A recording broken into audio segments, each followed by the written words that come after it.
What if the story you've been told for years wasn't just incomplete, but strategically curated? What if a single sentence, buried in an old interview, quietly contradicted an entire public narrative?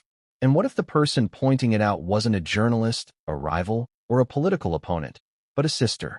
Tonight, we're not starting with proof. We're starting with a question.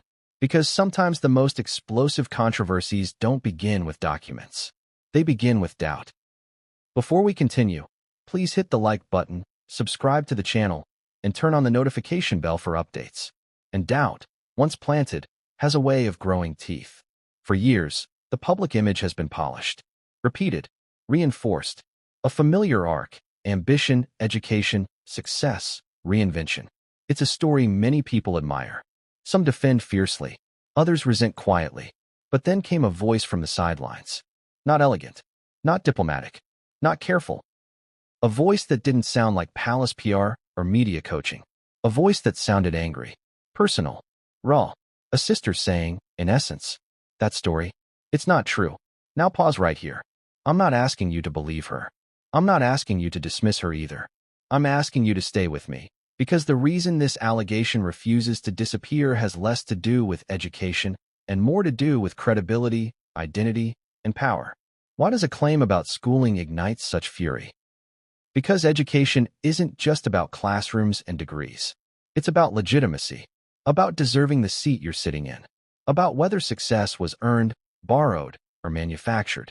And when someone suggests that a foundational part of a public identity might be exaggerated, even partially, it threatens the entire structure built on top of it. That's why this story keeps coming back. Every few months, it resurfaces. A clip, a quote, a headline with just enough heat to spark outrage again. Most people scroll past. Some laugh it off. Others bristle instantly. But a growing number of viewers ask the same uncomfortable question. Why hasn't this ever been definitively settled? Think about that. In an era where yearbook photos resurface in seconds, where old essays go viral overnight, where classmates appear on podcasts decades later, why does this debate remain unresolved? That question alone is why we're here. Because unresolved narratives are addictive. They invite speculation. They breed camps. They turn audiences into juries. And tonight, you're not here to deliver a verdict. You're here to hear how the case was built. Let's rewind. Before the headlines. Before the insults. Before the word stupid was ever thrown like a grenade.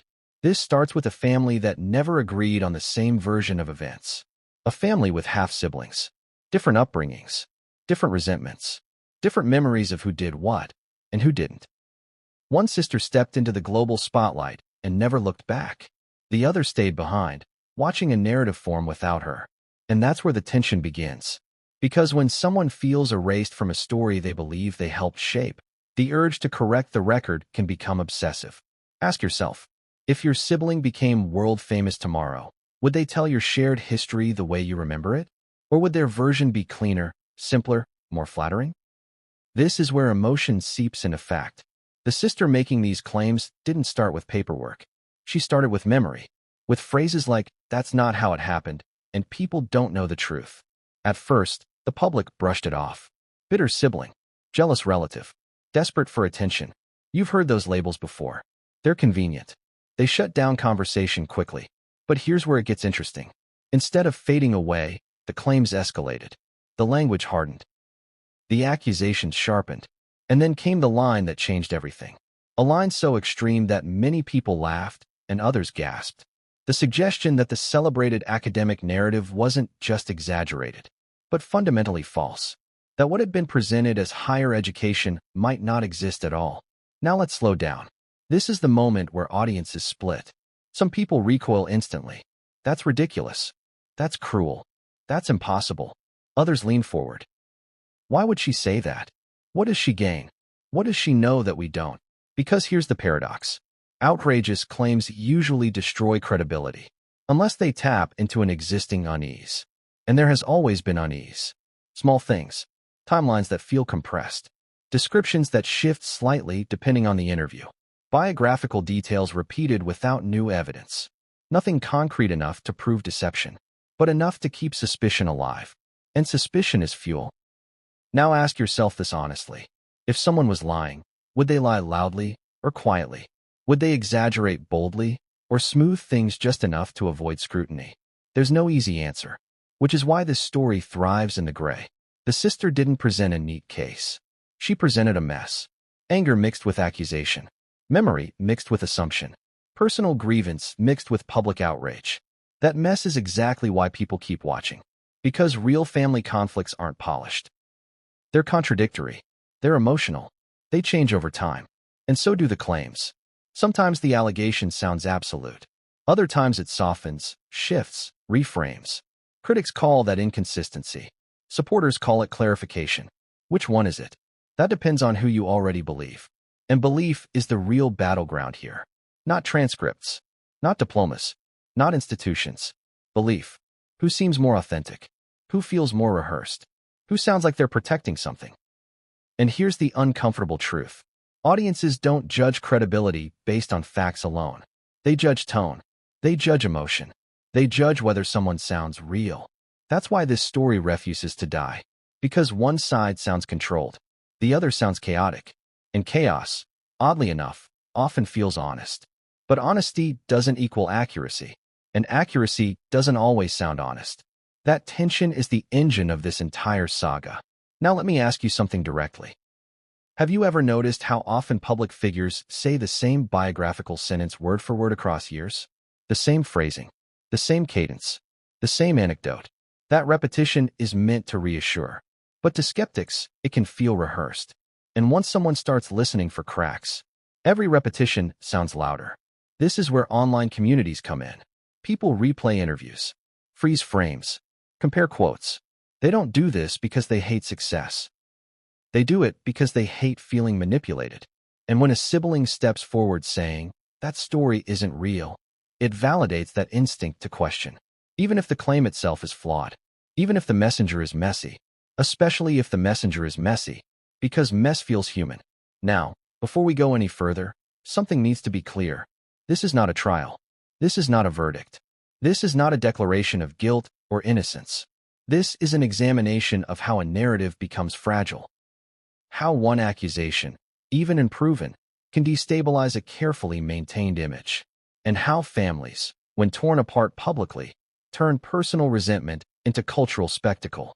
By the end of this video, you may still disagree with the claims. You may find them cruel. You may find them baseless. But you will understand why they landed. And why they continue to echo. Because the real story isn't about a degree.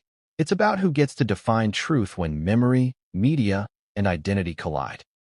And it's about what happens when a sister decides that silence is no longer an option. But here's the part most people don't realize. The most damaging moment didn't come from an insult, or a headline, or even that extreme allegation. It came from a single interview, years earlier, where one detail didn't quite align. A detail almost everyone missed. Almost. And once that thread was pulled, the entire sweater began to unravel. Because if that one detail is wrong, even accidentally, what else might be? And that question is where everything truly begins. What makes a person finally speak? Not whisper, not hint, not imply, but step forward and say, out loud, for the world to hear, that story you believe isn't true. Is it anger? Is it desperation? Is it justice? Or is it something far more complicated? Something that builds quietly for years before it explodes? This chapter begins not with a headline, but with a presence. A woman standing slightly off camera in the public imagination, close enough to the spotlight to feel its heat, far enough away to never benefit from it. Samantha Markle didn't arrive as a neutral commentator. She arrived as family, and family, as anyone who's lived through it knows, carries memory like a weapon. Because families don't argue over facts alone. They argue over meaning. Who struggled more? Who was supported? Who was abandoned? Who remembers the real version of events? And when one sibling becomes globally famous, those disputes don't disappear. They calcify. For years, Samantha existed in the margins of a rapidly forming public narrative about her younger half-sister, Meghan Markle. A narrative polished by repetition, simplified by interviews, streamlined for audiences who prefer arcs over ambiguity. Ambition, education, hard work, triumph. It's a story people want to believe. And to be fair, it's a story many people live. But what happens when someone inside the family says the arc skipped chapters? At first, Samantha's voice barely registered. Early comments were dismissed as bitterness, a disgruntled relative trying to latch onto fame, a woman overshadowed and resentful. Ask yourself something honestly. When a sibling contradicts a success story, who do we instinctively believe? The one with the platform or the one without it? Most of us choose the former. Not because they're always right, but because they sound established, secure, validated by success itself. Samantha didn't sound like that. She sounded frustrated, sometimes clumsy with words, sometimes angry enough to undermine her own credibility. And that mattered, because in public disputes, tone becomes evidence. Calm sounds truthful. Emotion sounds suspect. But families don't speak calmly when they feel erased. They speak like people who've been keeping receipts in their heads for years. Let's slow down and look at how this started. Samantha didn't wake up one morning and accuse her sister of fabricating an entire academic background. That escalation came later, much later. At the beginning, her complaints were more personal than factual. She talked about distance, about abandonment, about being cut off. She framed herself as someone left behind, while another sibling reinvented herself for a larger world. And that framing is crucial. Because when people feel written out of a story, they don't argue footnotes. They challenge the premise. You can hear it in the way Samantha spoke in early appearances. Not, this document is wrong. But that's not how it happened. Not, here's proof. But, people don't know what I know. Those statements frustrate audiences who want clean evidence. But they resonate with anyone who's ever watched their family history get rewritten in real time. Think about it.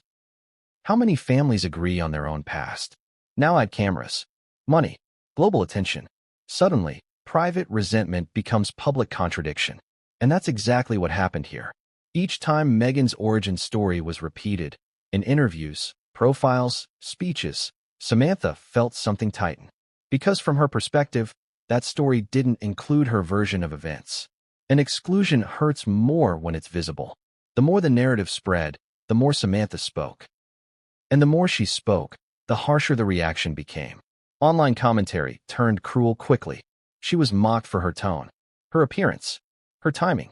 She was labeled unreliable before her claims were even examined. That's an important moment. Because once a person is branded unreliable, everything they say afterward is filtered through that assumption. It becomes almost impossible to recover credibility. Unless, and this is key, the story itself starts showing cracks. At first, Samantha's accusations stayed vague. She suggested exaggeration, selective storytelling, embellishment. Words like those are easy to dismiss. Lots of people embellish, especially public figures. But then something shifted. The language changed. Instead of implication, Samantha moved toward accusation. Instead of saying the story was incomplete, she suggested it was fabricated. And that's when the temperature spiked. Because there's a massive difference between "you left things out" and "this didn't happen at all." One is human. The other is incendiary. Why cross that line? That's the question critics and supporters still argue over. Some say Samantha escalated because subtlety wasn't working. Others say she escalated because attention rewards extremity. Both explanations can be true at the same time. And that's what makes this so messy. Now let's talk motive. Because motive is where most people make up their minds. Supporters of Meghan argue that Samantha's motive is obvious: resentment, jealousy, financial gain, revenge. Supporters of Samantha argue that her motive is equally obvious: anger at being erased, frustration at watching a false narrative dominate, a desire to reclaim truth. Which motive feels more believable to you? And why? Notice how quickly we reduce complex human behavior to single explanations. People rarely act for one reason. They act for many, often contradictory, reasons. Samantha can be hurt and opportunistic. She can be sincere and sloppy. She can believe she's telling the truth while still being wrong. Those possibilities don't cancel each other out. But public discourse rarely allows for nuance. It prefers heroes and villains. And Samantha was cast early. Every time she appeared, commentators dissected her tone instead of her claims. Too angry, too inconsistent, too emotional. But here's the uncomfortable truth. If she'd sounded calm, measured, and detached, she wouldn't have sounded like a sister. She would have sounded like a spokesperson. And audiences distrust that too. So Samantha was trapped in a no-win position. Speak emotionally, be dismissed as bitter. Speak calmly, be dismissed as calculating. And yet, she kept talking. That persistence is what turned a family spat into a cultural obsession. Because people don't keep repeating claims unless they believe them. Or unless the response they get feels unjust. And Samantha clearly felt unheard. Each rebuttal from the other side, often indirect, often silent, reinforced her sense that the official narrative was immune to challenge. Silence can feel like power. And when power refuses to engage, resentment grows louder. Now ask yourself this. If Samantha's claims were truly irrelevant, why did they generate such intense backlash? Why not ignore them completely? Because even baseless allegations can be dangerous if they tap into an existing doubt. And there was already doubt. Not proof of wrongdoing, but skepticism towards celebrity storytelling itself. Audiences have grown wary of perfectly packaged life stories. They've seen too many fall apart. So when a sister says, "That's not true," people listen, even if they don't believe her. They listen because they've been burned before. And Samantha knew that.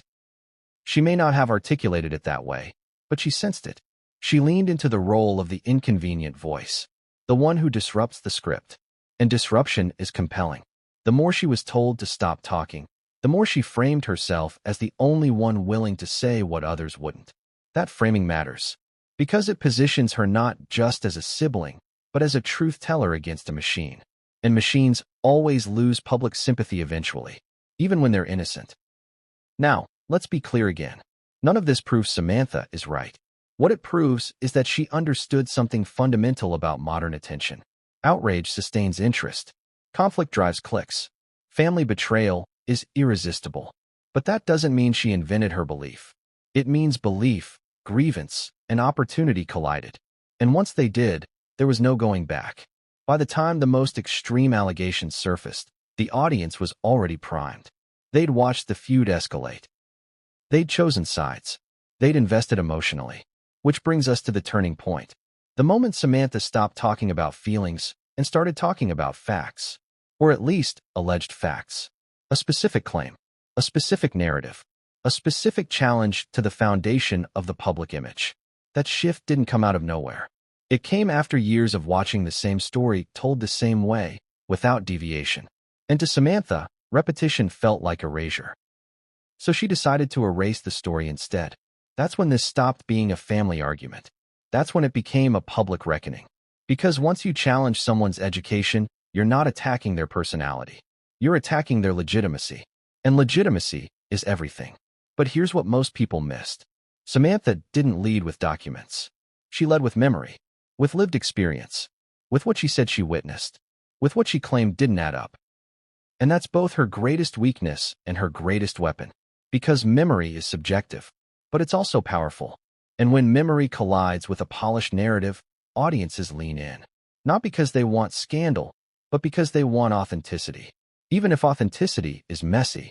And that mess is what carried Samantha forward. Not evidence. Not proof. But persistence. The refusal to shut up. The refusal to be sidelined. The refusal to accept a story that didn't include her version of events.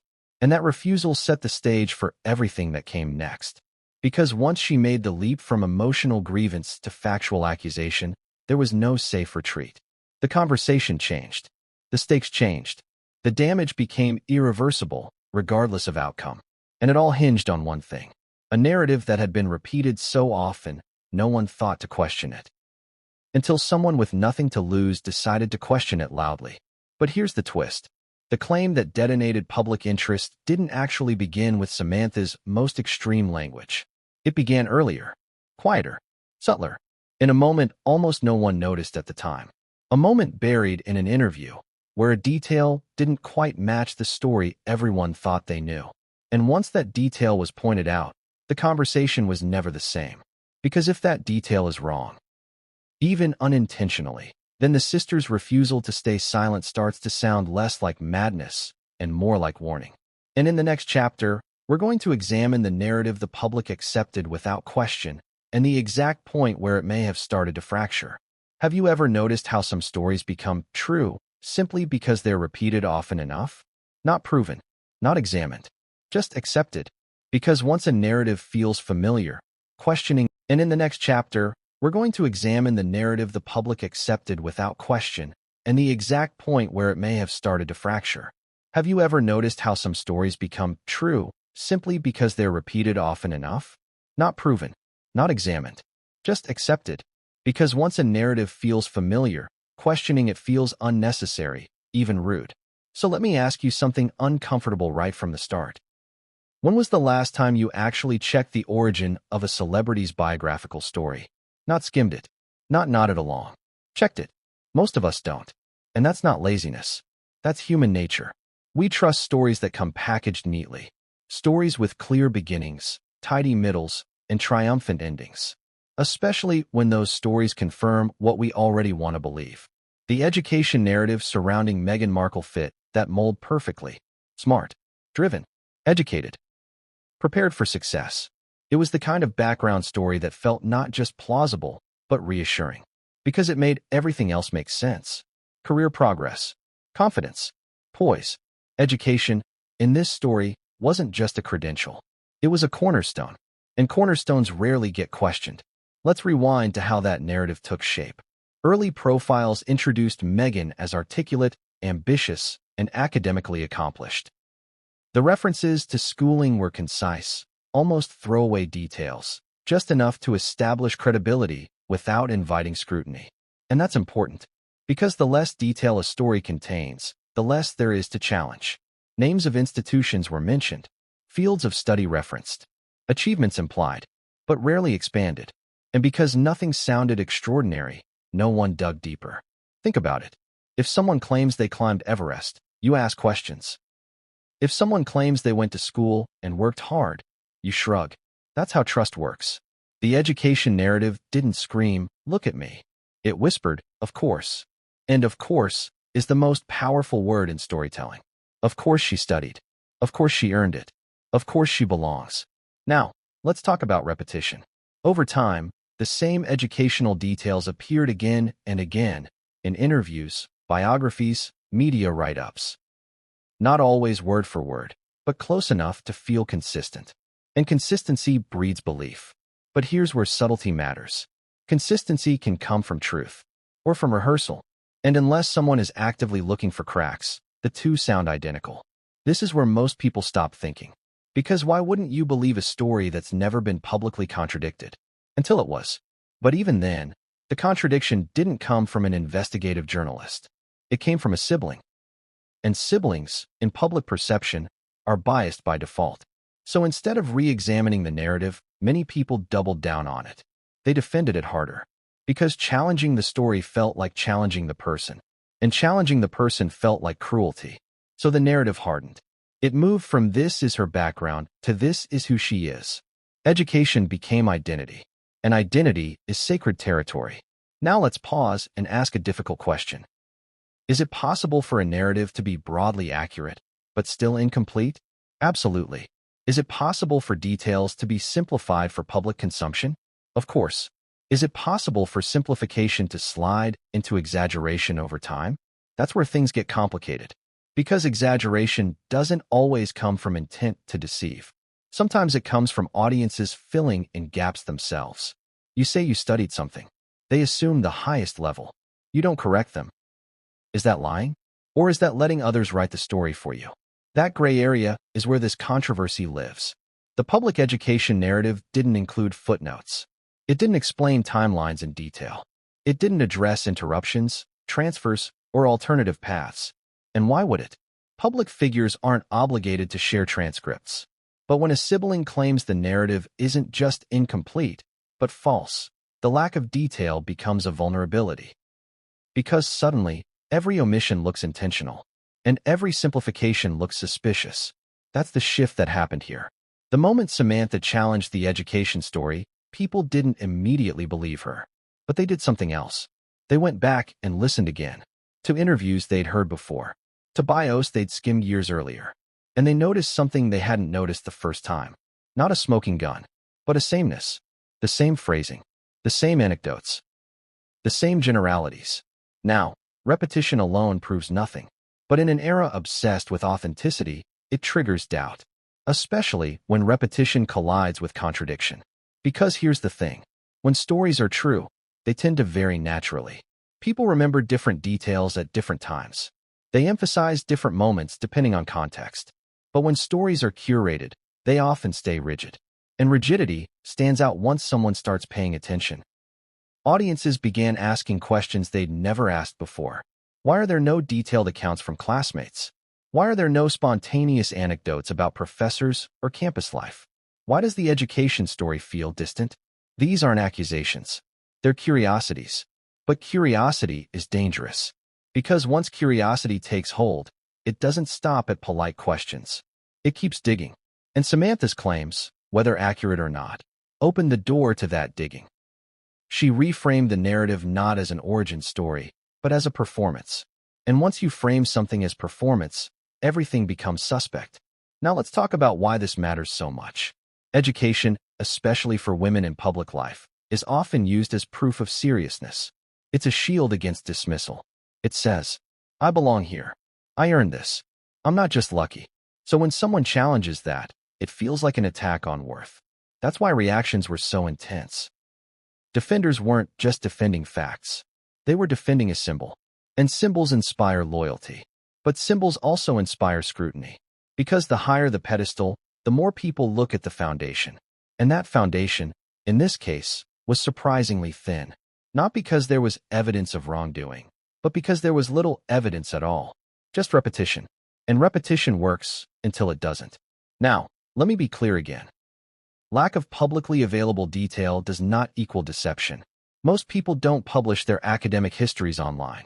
But public figures operate under different expectations. And when a close family member raises a challenge, those expectations intensify. Suddenly, the question isn't, did she lie? It's, why does this feel unresolved? And unresolved narratives are dangerous in the attention economy because they invite speculation. And speculation doesn't require proof. It requires possibility. And there was possibility here. Not because Samantha proved anything, but because the narrative left room. Room for doubt. Room for reinterpretation. Room for conspiracy. And once room exists, someone will walk into it. Let's talk about timelines. Timelines are where most public narratives quietly fall apart. Not dramatically, not obviously, but subtly. Dates blur. Sequences compress. Gaps disappear. And most people don't notice because they're not looking. But once Samantha began pointing to inconsistencies, timelines became a focal point. People started asking, does this year align with that job? Does this overlap make sense? Is this sequence possible as described? Again, asking is not accusing, but asking changes the conversation. Because once a story is questioned, silence starts to sound loud. And that's exactly what happened. There was no dramatic rebuttal, no detailed breakdown, no public clarification. Just continued repetition of the same narrative. To supporters, that consistency looked like confidence. To skeptics, it looked like avoidance. And that split hardened. Two audiences. Two interpretations. Same information. That's the power of framing. Now here's where things get even more interesting. The education narrative wasn't just about schooling. It was woven into a larger story of self-made success. A story that positioned Meghan as someone who overcame obstacles through intelligence and effort. And people love that story. They see themselves in it. They defend it as if it were their own. So when Samantha challenged the education piece, she wasn't just questioning a credential. She was questioning the entire arc. And arcs are emotional. They're not facts. They're feelings arranged in sequence. And when someone disrupts an arc, audiences react defensively. Because disruption threatens meaning. Now let me ask you directly. If tomorrow, someone close to a public figure claimed a key part of their origin story was exaggerated, how much proof would you need to reconsider? A document? A witness? A pattern of inconsistencies? Or would you dismiss it outright because it feels too cruel to entertain? That reaction says more about us than about the claim. Because we don't just consume stories. We protect them. Especially when they affirm values we care about. Education, merit, achievement. But protection can turn into blindness. And blindness is what keeps unresolved narratives alive. Because unresolved narratives feel unfinished. And unfinished stories demand attention. This is why the education controversy didn't fade. It lingered, because no one definitively addressed it. Not to prove it false, not to contextualize it, not to close the loop. The story just kept being told, unchanged. And repetition, once questioned, becomes suspicious, not because it's wrong, but because it's static. And static stories don't match lived experience. Now here's the pivot point. The moment when the accepted narrative shifted from background detail to contested territory. It didn't come from Samantha's loudest insult. It came from a quiet re-listening of an old interview, one where a specific educational detail was mentioned in passing. A detail that, when placed on a timeline, didn't quite align with the rest of the story. Not enough to prove deception, but enough to make people pause. And pausing is dangerous, because once you pause, you start asking the kind of questions that don't have satisfying answers. And once those questions are out there, no amount of repetition can put them back in the box. In the next chapter, we're going to examine that moment. The interview, the line, the detail almost everyone missed. The point where curiosity turned into scrutiny. Because once that crack appeared, the education narrative was no longer just a story. It became a debate. And debates don't end quietly. What if the most important moment in this entire controversy wasn't a headline, wasn't an insult, wasn't even an accusation? What if it was a sentence? A single sentence, delivered casually, without drama, without emphasis, the kind of sentence people hear and instantly forget. Until someone doesn't. Until someone listens again. This chapter begins with a rewatch. Not by journalists, not by lawyers, not by critics looking to tear someone down, but by ordinary viewers who had already heard the story a dozen times and suddenly heard it differently. Because that's how cracks form. Not loudly, quietly. The interview in question wasn't framed as a deep dive into education. It wasn't meant to clarify credentials or defend a biography. It was just another stop on a long media circuit. Another conversation. Another retelling of a familiar journey. And familiarity is exactly why no one questioned it at first. The tone was relaxed. The phrasing was smooth. The story flowed. But then came the detail. A reference to timing. A mention of sequence. A description of when something happened, not just what happened. And for most viewers, it passed unnoticed. But for those who had already heard Samantha's complaints, the ones about timelines, omissions, and inconsistencies, that detail landed differently. It didn't contradict the story outright. It bent it, just slightly. And bends are more interesting than breaks. Because breaks are obvious. Bends invite interpretation. People began replaying the clip. Not obsessively at first. Just once. Maybe twice. And then they did something dangerous. They compared it. They lined that interview up next to earlier ones. Then later ones. They listened to how the same period of life was described across different moments. And something emerged. Not a contradiction you could screenshot and circle in red, but a drift. Dates softened. Sequences blurred. The emphasis shifted. Again, none of this proves dishonesty, but it does undermine certainty. And certainty is what protects narratives. Here's the thing most people don't realize. When a story is true and deeply internalized, people tell it differently depending on context. They remember sensory details. They improvise examples. They laugh at unexpected moments. But when a story is curated, when it's been refined for public consumption, it often sounds the same every time. The same beats, the same structure, the same phrasing. That's what listeners began noticing. Not just in this interview, but across years. And suddenly, Samantha's earlier complaints didn't sound quite as unhinged as critics had claimed. They sounded reactive, like someone responding to a narrative that felt fixed, immutable, untouchable. Now let's talk about why interviews matter so much. Interviews are where public figures appear most themselves. They're unscripted, or at least appear to be. They're conversational. They feel authentic. Audiences trust interviews more than press releases. So when an interview becomes the site of doubt, the doubt feels personal. It's not the media lied. It's did she say that? And once that question enters the conversation, it doesn't leave. The interview clips spread slowly at first. Not trending, not viral, just shared among small groups of skeptics. People who already felt uneasy. People who didn't hate, but didn't fully believe either. And that's where stories gain traction. Not in outrage, in discomfort, because discomfort motivates investigation. Now, Samantha didn't initially cite this interview publicly. That's important. She didn't say, "Watch this clip." She didn't build her accusation around it. But online communities did. They began connecting dots she had only gestured toward. And suddenly, Samantha's emotional claims were being retrofitted with analytical scrutiny. That's when the narrative shifted. It wasn't just Samantha versus Meghan anymore. It was audience versus ambiguity. And ambiguity is dangerous. Because ambiguity allows people to project. Supporters projected innocence. Critics projected fabrication. Both sides used the same clip to argue opposite conclusions. That's how you know a story has entered myth territory. Now let's examine the psychology here. Why does a small inconsistency matter so much? Because people expect lies to be sloppy, but they expect truth to be flexible. When truth sounds rigid, suspicion grows. And this story sounded rigid. The education narrative didn't evolve with time the way most lived experiences do. It stayed static, which is fine, unless someone challenges it. Then static becomes suspicious. Now think about Samantha again. She didn't have access to media training. She didn't have a PR team. She didn't have carefully rehearsed phrasing. Her words changed constantly. Sometimes she exaggerated. Sometimes she backtracked. Sometimes she contradicted herself. And critics used that against her. But in a strange way, that inconsistency made her feel more human, while the other narrative felt preserved. And preserved things make people wonder what they're protecting. Now, I want to be careful here. Consistency does not equal deception. Plenty of people tell their stories the same way every time. But when consistency meets contradiction, even implied contradiction, the story becomes unstable.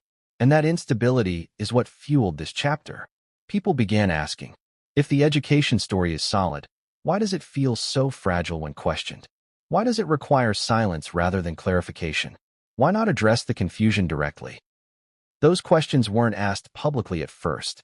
They lived in comment sections, forums, private messages. But eventually, they surfaced.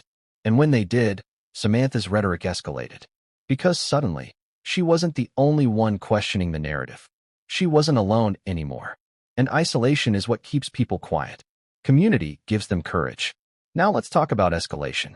After this interview began circulating again, Samantha's language became sharper.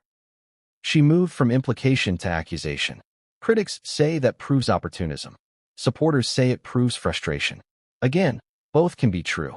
Because when someone feels vindicated, even partially, they often overcorrect. They go further than the evidence supports. They speak in absolutes where nuance is required. And that's exactly what happened. Samantha's most extreme statements didn't come out of nowhere. They came after years of dismissal, and after moments where doubt seemed validated. And that's a dangerous combination, because it creates certainty without proof. Now, let's ask a question that makes everyone uncomfortable. If Samantha had never spoken at all, would anyone have re-examined that interview? Probably not. Her accusations didn't prove the inconsistency, but they directed attention to it. And attention changes meaning. Once people watched that interview through the lens of skepticism, it became something else. Not a casual anecdote, but a potential clue. And clues are intoxicating. People began speculating. Was this a slip? Was this a simplification? Was this a misremembered detail? Or was it something more? The truth is, we don't know. And that uncertainty is the story. Because unresolved questions feel more important than answered ones. Now let's consider motive again, but from a different angle. And critics used that against her. But in a strange way, that inconsistency made her feel more human, while the other narrative felt preserved. And preserved things make people wonder what they're protecting. Now, I want to be careful here. Consistency does not equal deception. Plenty of people tell their stories the same way every time. But when consistency meets contradiction, even implied contradiction, the story becomes unstable. And that instability is what fueled this chapter. People began asking, if the education story is solid, why does it feel so fragile when questioned? Why does it require silence rather than clarification? Why not address the confusion directly? Those questions weren't asked publicly at first. They lived in comment sections, forums, private messages. But eventually, they surfaced. And when they did, Samantha's rhetoric escalated. Because suddenly, she wasn't the only one questioning the narrative. She wasn't alone anymore. And isolation is what keeps people quiet. Community gives them courage. Now let's talk about escalation. After this interview began circulating again, Samantha's language became sharper. She moved from implication to accusation. Critics say that proves opportunism. Supporters say it proves frustration. Again, both can be. And relevance is power. Now let's bring this back to the human level. Samantha didn't just see missing documents. She saw missing acknowledgement, missing inclusion, missing validation, and she translated that feeling into accusation. Whether fair or not, that translation resonated. Because many people know what it feels like to be erased from someone else's success story. And when those people watch this unfold, they don't see a debate about transcripts. They see a fight over narrative ownership. Who gets to tell the story of a life? The person who lived it, or the people who shared parts of it? That question doesn't have a clean answer, which is why this story keeps evolving. Because once absence becomes meaningful, nothing fills the gap completely. Not explanations, not denials, not even proof. And that's the trap this controversy fell into. But here's where things take another turn. Because absence alone isn't enough to sustain outrage forever. Eventually, people want something tangible, something shocking, something simple. And that's exactly when Samantha escalated again. She didn't just point to what couldn't be found. She reframed the entire claim in the most extreme language possible. Language designed not to invite debate, but to detonate it. And in the next chapter, we're going to examine that moment. The moment when rhetoric crossed a line. When a complicated, unresolved narrative was reduced to a single, brutal phrase. A phrase so inflammatory that it overshadowed everything that came before it. And once that phrase was spoken, there was no walking it back. Because it changed the story forever. What happens when a complicated accusation gets boiled down to a single sentence? Not a careful one, not a nuanced one, a blunt one. The kind of sentence that doesn't invite discussion, it dares you to react. This is the moment when the controversy stopped simmering and exploded. Because until now, everything lived in gray zones. Questions, absences, interpretations. Messy, yes, but still debatable. And then came the phrase. A line so extreme that it instantly overshadowed every subtle concern that came before it. A line that didn't ask audiences to think. It ordered them to feel. And they did. Shock, anger, disgust, disbelief. Even people who had entertained earlier doubts recoiled. Because extremity changes the rules. Let me ask you something uncomfortable right away. When someone makes an outrageous claim, do you interrogate it? Or do you reject the speaker? Most people do the second. Because outrageous language feels like proof of bad faith. And that's exactly why this moment matters so much. Because in one sentence, the entire debate shifted from evidence to character. From narrative to credibility. From, is this story accurate? To, is this person unhinged? And once that shift happens, there's no going back. The phrase itself didn't emerge carefully. It wasn't presented with context or caveats. It was thrown, like a match into dry grass. And it worked. Headlines seized it immediately. Commentators repeated it endlessly. Critics weaponized it to discredit everything else. Because extremity is irresistible to media. It simplifies. It reduces complexity to spectacle. And spectacle travels faster than nuance ever could. Now let's slow down and look at why this phrase was so powerful. It didn't just accuse. It humiliated. It didn't suggest exaggeration. It implied fabrication at the most basic level. And that kind of claim isn't about facts anymore. It's about dominance. It's about saying, your entire self-presentation is a lie. That's why it hit so hard. And that's also why it backfired. Because when accusations become absolute, they invite absolute scrutiny. And scrutiny rarely favors the accuser. The moment that phrase went public, everything changed. People who had been quietly skeptical pulled back. Supporters hardened instantly. And undecided observers made up their minds, not about the claim, but about the person making it. That's the paradox. Extreme language grabs attention, but it destroys trust. And trust is the only thing accusations like this need to survive. Now, let's ask the question no one wants to ask. Why say it that way? Why choose language that practically guarantees backlash? There are a few possibilities. 1. Frustration boiled over. Years of being ignored exploded into recklessness. 2. Strategy. Shock as a tool to force attention. 3. Belief. A genuine conviction expressed without restraint. And here's the uncomfortable truth. It might be all three. Because human behavior is rarely pure. People don't choose between emotion and strategy, they blend them. And when someone feels unheard for years, shock starts to feel like the only remaining option. But shock comes at a price, because it collapses the audience. Instead of many interpretations, you get two camps, believers and rejectors, and the middle disappears. That's exactly what happened here. Before the phrase, people debated timelines. After the phrase, they debated sanity. The content of the accusation was no longer the story. The tone was. And tone is far easier to attack. Critics didn't need to disprove anything anymore. They just needed to point at the language and say, "This tells you everything." And for many people, it did. Now let's talk about something subtle but important. That phrase didn't just attack an education narrative. It attacked class. It implied inferiority, lack of sophistication, a fundamental misrepresentation of status. And class insults resonate deeply. They trigger defensiveness far beyond the individuals involved. Because people hear echoes of their own fears in them. Fear of being seen as undeserving. Fear of being dismissed as imposters. Fear of having their achievements questioned. That's why the backlash was so visceral. It wasn't just about one person. It was about what the phrase symbolized. And symbols don't need evidence. They need emotion. Now here's where things get even more complicated. In trying to discredit the education narrative completely, the phrase unintentionally discredited the accuser's earlier, more plausible points. That's the cost of absolutism. When you go all the way, you lose the middle. And the middle is where doubt lives. Before the phrase, doubt existed. After the phrase, doubt was drowned out by outrage. Even people who had noticed inconsistencies stopped talking about them. Because no one wanted to be associated with that language. And that matters.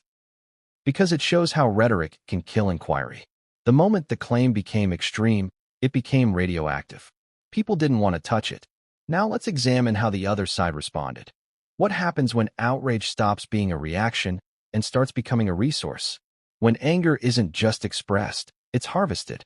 Because this is the chapter where the story stops belonging to the family and starts belonging to the machine. Let me ask you something right at the top. Have you ever noticed how certain stories never actually end? They just resurface in new formats? A headline today, a clip tomorrow, a reaction video next week. Same controversy, new packaging. That's not accidental. That's amplification. And once a story enters the amplification phase, truth becomes secondary to traction. Clicks don't care about nuance. Algorithms don't reward restraint. Outrage travels faster than clarification ever could. And this controversy? It was perfectly designed for the system. Family conflict, extreme language, public figure, moral outrage. It checked every box. The moment the explosive phrase hit the media ecosystem, the tone of coverage shifted overnight. No longer were outlets asking, "Is there something here?" They were asking, "How do we frame this for maximum engagement?" And framing is everything. Some headlines leaned into ridicule, others into shock, a few into faux concern, but almost none into careful examination. Because careful examination doesn't trend. Emotion does. The phrase was clipped, repeated, detached from context. Not because context wasn't available, but because context slows momentum. And speed is the currency of modern media. Now here's the crucial shift. Once the media cycle took hold, the incentives changed for everyone involved. Attention became measurable. Outrage became quantifiable. Silence became strategic. And when incentives change, behavior follows. Let's talk about the role of repetition again, but this time through media. The same accusation appeared in dozens of articles, videos, and posts. Not always with the same wording, but always with the same emotional payload. And repetition does something dangerous. It creates the illusion of consensus. Not consensus of truth, but consensus of relevance. People start thinking, everyone is talking about this. Even when everyone is just the same claim echoed across platforms. That echo chamber effect gave the controversy a second life, a louder one. And once it reached that stage, it no longer mattered whether the claim was accurate. What mattered was that it was clickable. Now let's talk about the transformation of the accuser. Before amplification, Samantha was framed as a disgruntled sibling. After amplification, she became a character, a recurring figure in a serialized drama. Each appearance was no longer just an interview. It was an episode. Audiences didn't tune in for answers. They tuned in for escalation. And escalation rewards extremity. The louder the claim, the harsher the language, the more attention it received. That's not speculation. That's how algorithms work. So ask yourself this. In that environment, what incentive exists to soften your tone? To clarify? To de-escalate? None. Because de-escalation doesn't trend. And once someone becomes associated with controversy, backing down can feel like erasure. So the rhetoric stayed sharp, sometimes sharper than before. And critics used that as proof of bad faith. Supporters used it as proof of passion. The machine didn't care either way. It just kept spinning. Now let's look at the other side of the equation. Silence. The absence of engagement from the person being accused became a story in itself. Every non-response was interpreted. Supporters framed it as dignity. Critics framed it as avoidance. Media framed it as mystery. And mystery is gold. Because mystery keeps people clicking. Why hasn't she responded? What is she hiding? Will she ever address this? Those questions generated endless content without requiring new information. Just speculation. And speculation is cheap. Now here's where amplification really distorts reality. The original claim gets stretched. Nuance is shaved off. Context disappears. Certainty is implied. A tentative accusation becomes a headline. A rhetorical insult becomes a factual assertion in the minds of casual viewers. Not because anyone proved it, but because it's been seen so many times. That's the power of media saturation. And once saturation happens, retraction becomes impossible. You can't unring a bell that's been rung a million times. Even if the original claim is flawed, even if it collapses under scrutiny, the echo remains. Now let's talk about monetization, because that's the part no one likes to admit. Controversy pays. It pays in views, in ad revenue, in engagement metrics, and not just for creators, for platforms, for outlets, for commentators who had never cared about this family before. Suddenly, everyone had an opinion, and opinions multiplied faster than facts. Because facts require work, opinions require tone, and tone is easier. Now let me ask you something uncomfortable. If you were suddenly getting attention, real attention, for repeating a claim, what would you do? Would you walk away? Or would you keep going until the attention stopped? Most people choose the second option. Not because they're evil, because attention feels like validation. And validation is addictive. This is where the line between belief and performance blurs. At some point, it becomes impossible to tell whether a claim is being repeated because it's believed or because it's rewarded. And that ambiguity undermines everyone. The accuser loses credibility. The accused loses control of the narrative. The audience loses clarity. But the machine wins. Now let's examine how amplification reshaped public perception. Before media saturation, many people didn't have strong opinions. After saturation, they did. Not because they learned more, but because they felt more. They were angry, or defensive, or exhausted. And emotional exhaustion often masquerades as certainty. People stop asking questions not because they've been answered, but because they're tired. That's another way stories die. Not resolved, just abandoned. But this one didn't die, because amplification kept resurrecting it. Every few months, a new angle, a new clip, a new reaction, each time framed as new, even when nothing had changed. That repetition trained audiences to associate the names involved with controversy itself, not with facts. And once that association forms, it's incredibly hard to undo. Now here's the irony. The more amplified the controversy became, the less anyone talked about the original substance. The education narrative faded into the background. What replaced it? Motives. People stopped asking, "Is this true?" and started asking, "Why is she doing this?" That's a crucial pivot, because motive-based debates don't require evidence. They require interpretation, and interpretation is subjective. Critics said, money, fame, resentment. Supporters said, truth, pain, justice. Both sides spoke past each other, and the media happily hosted the argument, because arguments generate content. Now let's talk about distortion. Amplification doesn't just repeat claims. It reshapes them. Subtle qualifiers disappear. Allegations turn into assertions, and viewers who arrive late assume the loudest version is the original. That's how misinformation spreads, not through lies, but through compression. Complexity gets flattened. and flattened stories feel decisive, even when they're not. Now imagine being inside this storm. Imagine watching your family conflict being dissected by strangers. Not for understanding, for entertainment. How would that affect your behavior? Would you become more careful? Or more defensive? More precise? Or more extreme? Neither path guarantees relief. And that's the trap amplification creates. Now here's the key realization. Once a controversy becomes profitable, no one involved is incentivized to end it. Not the media, not the platforms, not the commentators, and sometimes, not even the people at the center of it. Because endings are quiet, and quiet doesn't pay. So the story lingers. It mutates. It survives on outrage and suspicion rather than evidence. And that's exactly what happened here.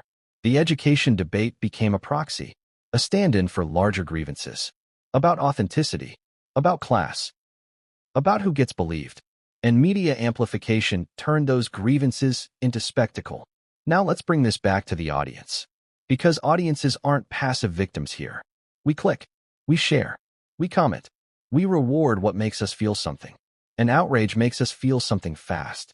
So we keep the machine running, even when we claim to be tired of it. That's the contradiction at the heart of this story. People say they want truth, but they consume drama. And drama thrives on uncertainty. Now here's where things take another turn.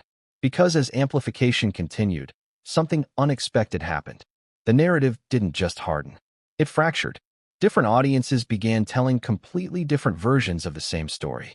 And once that happens, the controversy stops being singular. It becomes many parallel stories, all incompatible with each other. And that fragmentation sets the stage for the next chapter. Because when stories fragment, the fight isn't over facts anymore. It's over interpretation. And interpretation is where identity gets involved. In the next chapter, we're going to explore how audiences chose sides, not based on evidence, but on who they identified with. How belief became tribal, and how once that line was crossed, no amount of clarification could ever bring everyone back to the same page. Because when a story becomes about who you are, changing your mind feels like betrayal. Not with counterclaims, not with detailed rebuttals, but with silence. And silence, in this context, was strategic. Because when someone overreaches, you don't need to respond. You let them collapse under their own weight. And that's exactly what happened. The phrase became the headline. Not the evidence. Not the debate. Not the unresolved questions. Just the insult. And insults are easy to dismiss. Now ask yourself this.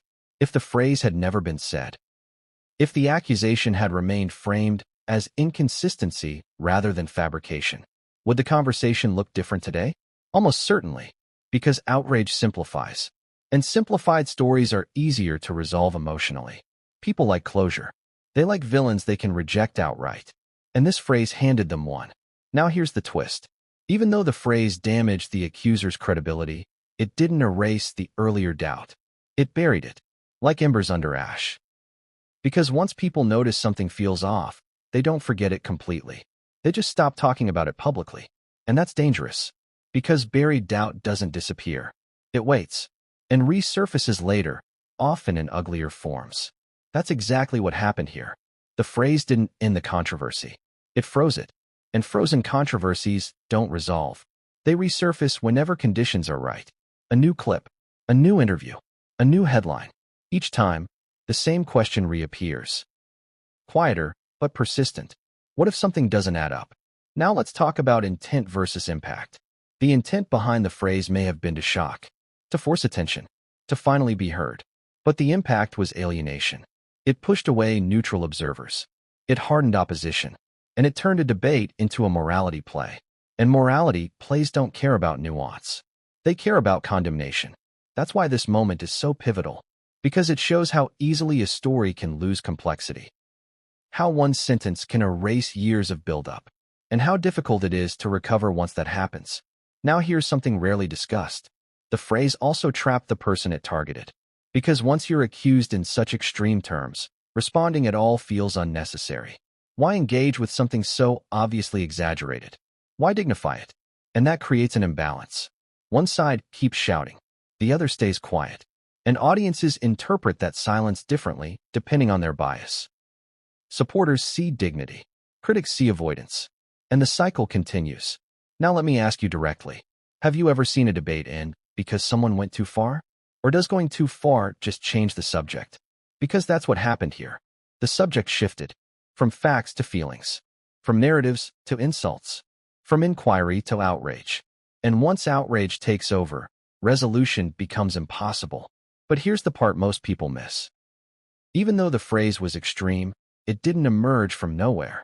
It was the product of years of escalation, of not being believed, of not being addressed, of watching a story solidify without your input. That doesn't justify it.